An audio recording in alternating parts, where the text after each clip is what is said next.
Hello दोस्तों। आज के इस इन डेप्थ एक्सप्लेनर में आप सभी का स्वागत है। आज हम जिस टॉपिक को डिकोड करने वाले हैं ना, वो यूपीएससी और सिविल सर्विसेज एस्पिरेंट्स के लिए लिटरली गेम चेंजर है। क्लाइमेटोलॉजी और अपना इंडियन क्लाइमेट।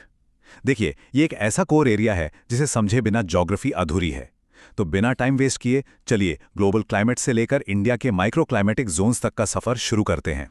एक बार फटाफट एजेंडा देख लेते हैं। हम स्टार्ट करेंगे थॉर्नथवेट क्लासिफिकेशन से, फिर वर्ल्ड क्लाइमेट टाइप्स को समझेंगे। उसके बाद हमारा फोकस शिफ्ट होगा इंडियन क्लाइमेट और उसकी सीजन्स पर। साथ ही कोपन क्लासिफिकेशन को इंडिया के कॉन्टेक्स्ट में मैप करेंगे। और हाँ, एंड में हम क्रूशियल एग्जाम फैक्ट्स और कुछ प्रैक्टिस क्वेश्चंस भी डिस्कस करेंगे, सो स्टे ट्यून। तो चलिए सबसे पहले बात करते हैं थॉर्नथवेट क्लासिफिकेशन की। अब देखिए, थॉर्नथवेट ने अपने क्लासिफिकेशन में सिर्फ बेसिक टेम्परेचर और रेनफॉल को नहीं पकड़ा। उन्होंने एक बहुत ही इंटरेस्टिंग कॉन्सेप्ट यूज किया, पोटेंशियल इवेपोट्रांसपिरेशन, यानी पीईटी और वाटर बैलेंस। अगर इसको सिंपल टर्म्स में समझें तो ये एक्चुअली मेजर करता है कि किसी जगह से मैक्सिमम कितनी मॉइस्चर इवेपोरेट हो सकती है। और ये मेट्रिक एग्रीकल्चर में क्रॉप वाटर रिक्वायरमेंट निकालने के लिए एब्सोल्युटली क्रूशियल है। इस बेसिस पर उन्होंने एक मॉइस्चर इंडेक्स बनाया। ये बेसिकली टोटल रेनफॉल और पीईटी का एक रेशियो है। इसी फॉर्मूला को लगाकर उन्होंने क्लाइमेट्स को अलग अलग कैटेगरीज में डिवाइड किया। जैसे सबसे ज्यादा मॉइस्चर वाले एरियाज को उन्होंने पर ह्यूमिड यानी कैटेगरी ए में रखा, और वहां से लेकर सबसे ड्राई यानी एरिड या ई कैटेगरी तक इसको मैप किया। क्वाइट अ मैथमेटिकल अप्रोच है ना।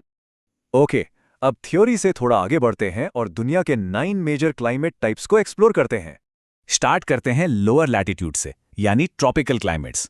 इक्वेटर के आसपास 0 से 10 डिग्री के बीच हमें मिलता है इक्वेटोरियल क्लाइमेट। यहाँ साल भर 25-28 डिग्री टेम्परेचर रहता है और ऑलमोस्ट रोज जबरदस्त बारिश होती है, करीब 200 से 300 सेंटीमीटर। इसीलिए यहाँ अमेज़न जैसे घने रेन फॉरेस्ट मिलते हैं। थोड़ा ऊपर जाएंगे तो बिल्कुल उल्टा, डेजर्ट क्लाइमेट मिलेगा। एक्सट्रीम गर्मी, दिन में 45 डिग्रीज, बारिश 25 सेंटीमीटर से भी कम, और नेचुरली सिर्फ कैक्टस या झाड़ियां। और इन दोनों एक्सट्रीम्स के बीच में आता है अपना मॉनसून क्लाइमेट, जहां सीजनल रेनफॉल और डेसिडोस फॉरेस्ट्स मिलते हैं। अब मिडिल लैटिट्यूड्स यानी टेम्परेट जोन्स की तरफ चलते हैं। यहां सबसे यूनिक है मेडिटेरेनियन क्लाइमेट। इसकी सबसे बड़ी खासियत पता है क्या है? यहां गर्मियां बिल्कुल ड्राई होती हैं और सारी बारिश सर्दियों में होती है। इंटरकॉन्टिनेंटल एरियाज में हमें स्टेप क्लाइमेट मिलता है, जहां बारिश बहुत इरेटिक होती है। इसीलिए यहां पेड़ नहीं बल्कि प्रेरीज और पाम्पास जैसे वास्ट ग्रासलैंड्स बनते हैं। वहीं वेस्टर्न कोस्ट पर टेम्परेट मैरीटाइम क्लाइमेट मिलता है, जहां माइल्ड वेदर और साल भर अच्छी बारिश होती है। अब चलते हैं एक्सट्रीम कोल्ड की तरफ। हाई लैटिट्यूड्स 50 से 70 डिग्रीज के बीच आता है टैगा या बोरियल जोन। यहाँ सर्दियाँ इतनी सिवियर होती हैं कि टेम्परेचर -50 डिग्री तक गिर जाता है, और इधर मैसिव कॉनिफेरस फॉरेस्ट्स मिलते हैं। इसके और ऊपर टंड्रा रीजन में टेम्परेचर मैक्सिमम 10 डिग्री तक ही जाता है, सो वहाँ पेड़ नहीं सिर्फ काई या मॉस ही उग पाते हैं। और 75 डिग्री से ऊपर तो पोलर या आइस कैप आ गया, जहां साल भर टेम्परेचर 0 से नीचे रहता है और प्रेसिपिटेशन ना के बराबर होता है। अब देखिए, ये जो वर्ल्ड क्लाइमेट्स कंपैरिजन मैट्रिक्स है ना, ये आपका अल्टीमेट चीट शीट है। लैटिट्यूड्स, टेम्परेचर, रेनफॉल और वेजिटेशन सब कुछ यहाँ एक ही जगह टैबुलेटेड है। एग्जाम से पहले क्विक रिवीजन के लिए ये टेबल सच में लाइफ सेवर है। ग्लोबल जोन्स के बाद अब डायरेक्टली जूम इन करते हैं अपने इंडियन क्लाइमेट पर। इंडिया का climate primarily tropical monsoon nature का है। हमारी लगभग 80% बारिश हाईली सीजनल होती है। सिर्फ जून से सितंबर के साउथ वेस्ट मॉनसून पर हमारी पूरी खेती डिपेंडेंट है। और हमारे यहाँ कितनी एक्सट्रीम डाइवर्सिटी है। एक तरफ थार का तपता मरुस्थल है, दूसरी तरफ मेघालय के लश रेन फॉरेस्ट, और ऊपर लद्दाख का एक्सट्रीम कोल्ड डेजर्ट। और इस सब में हिमालयाज एक जायंट शील्ड का काम करता है, जो सेंट्रल एशिया की फ्रीजिंग विंड्स को ब्लॉक करके अपने नॉर्थ इंडिया को वार्म रखता है। चलिए अब इंडिया के सीजनल साइकिल और कोपन क्लासिफिकेशन को थोड़ा डिटेल में समझते हैं। इंडिया का ईयरली साइकिल ब्रॉडली 4 सीजन्स में डिवाइडेड है। विंटर्स में नॉर्थ इंडिया में जो थोड़ी बहुत बारिश होती है ना, वो वेस्टर्न डिस्टर्बेंसेस का कमाल है। समर में नॉर्थ और सेंट्रल इंडिया में लू का आतंक होता है। उसके बाद आता है अपना मेन मॉनसून सीजन, और फाइनली अक्टूबर नवंबर में रिट्रीटिंग मॉनसून, जो स्पेशली तमिलनाडु कोस्ट पर हैवी रेनफॉल लाता है। अब इंडिया को कोपन जोन्स में कैसे मैप किया गया है, ये जानना बहुत जरूरी है। वेस्टर्न घाट्स और नॉर्थ ईस्ट में आपको एम यानी मॉनसून क्लाइमेट मिलेगा। पेनिनसुलर इंडिया का एक बड़ा हिस्सा OW यानी सवाना जोन में आता है। अगर थार डेजर्ट की बात करें तो वो BWH है और ऊपर लद्दाख ET यानी तुंड्रा क्लाइमेट में फॉल करता है। प्रीलिम्स में डायरेक्टली इन्हीं कोड्स की मैचिंग आती है, तो इन्हें अच्छे से दिमाग में फिट कर लीजिए। ओके, अब हम अपने एक्सप्लेनर के सबसे स्कोरिंग पार्ट पर आ गए हैं, क्रूशियल एग्जाम फैक्ट्स। एक बहुत ही फेमस कोट है, climate is what you expect, weather is what you get. ये लाइन अपने आप में एक बहुत बड़ा कॉन्सेप्ट क्लियर करती है।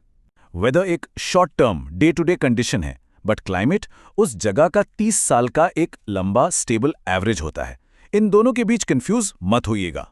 एक और शार्प कॉन्ट्रास्ट देखिए। क्योपेन ने अपना जो A से E तक का सिस्टम बनाया, वो उन्होंने एंटायरली वेजिटेशन पर बेस किया था। उनका मानना था कि प्लांट्स क्लाइमेट का सबसे परफेक्ट इंडिकेटर हैं। वहीं थॉर्नवाइट ने, जैसा हमने शुरू में देखा, अपने क्लासिफिकेशन का बेस पोटेंशियल इवेपोट्रांसफरेशन को रखा। ये बेसिक डिफरेंस काफी बार एग्जाम्स में स्पेसिफिकली पूछा जा चुका है। कुछ एसेंशियल स्केल्स और टर्म्स हैं जो आपको लिटरली फिंगर टिप्स पर होने चाहिए, जैसे IMD यानी इंडिया मीटियोरोलॉजिकल डिपार्टमेंट। इसका हेडक्वार्टर पुणे में है। क्लाउड कवर को हम ऑक्टा में मेजर करते हैं 0 से 8 की स्केल पर। विंड इंटेंसिटी मापने के लिए बाउफुट स्केल यूज होती है। और मैप लाइंस याद हैं? सेम टेम्परेचर वाली लाइंस आइजोथर्म्स, सेम प्रेशर वाली आइजोबार्स और सेम रेनफॉल वाली को आइजोहीट्स कहते हैं। कुछ ग्लोबली इंपॉर्टेंट फैक्ट्स भी नोट कर लीजिए। इंडिया प्रिडोमिनेंटली M और A जोन्स में कवर होता है। मेडिटेरियन क्लाइमेट दुनिया के 5 कॉन्टिनेंट्स के वेस्टर्न कोस्ट पर पाया जाता है। कमाल की बात है ना? और दुनिया का सबसे बड़ा फॉरेस्ट बायोम अमेज़न नहीं, बल्कि टाइगा है। कोपेन टर्म्स में जरूर याद रखिएगा, CS का मतलब है विंटर रेन और CF means year round precipitation. अब फाइनली बात करते हैं इन फैक्ट्स को एक्टिव रिकॉल से कैसे टेस्ट करें, यानी UPSC प्रैक्टिस क्वेश्चंस। सबसे फंडामेंटल सवाल, वेदर और क्लाइमेट में आखिर क्या डिफरेंस है? अब इसको आंसर करते टाइम आपको वो 30 ईयर एवरेज रूल प्रॉपरली समझाना है और local weather changes versus long term climate के एकदम रियल लाइफ एग्जांपल्स देने हैं। उसके बाद ये कंसेप्चुअल क्वेश्चंस देखिए, जैसे कॉपन क्लासिफिकेशन की डिटेल्स, मेडिटेरेनियन क्लाइमेट की यूनिक सर्दियों वाली बारिश या ट्रॉपिकल और टेम्परेट क्लाइमेट्स के बीच का कंपैरिजन। इनको बढ़िया से आंसर करने के लिए हमने जो कंपैरिजन मैट्रिक्स डिस्कस की है उसको बेस बनाइए।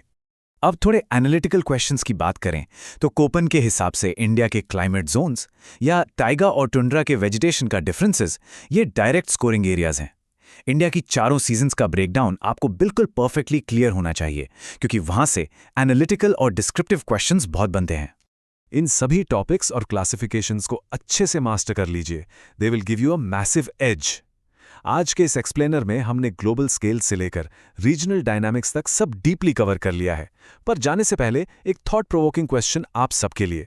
अगर क्लाइमेट चेंज की वजह से आने वाले दशकों में टेम्परेचर का ये 30 ईयर एवरेज ड्रास्टिकली शिफ्ट हो जाता है, तो क्या कोपेन का इंडिया वाला मैप पूरी तरह से बदल जाएगा?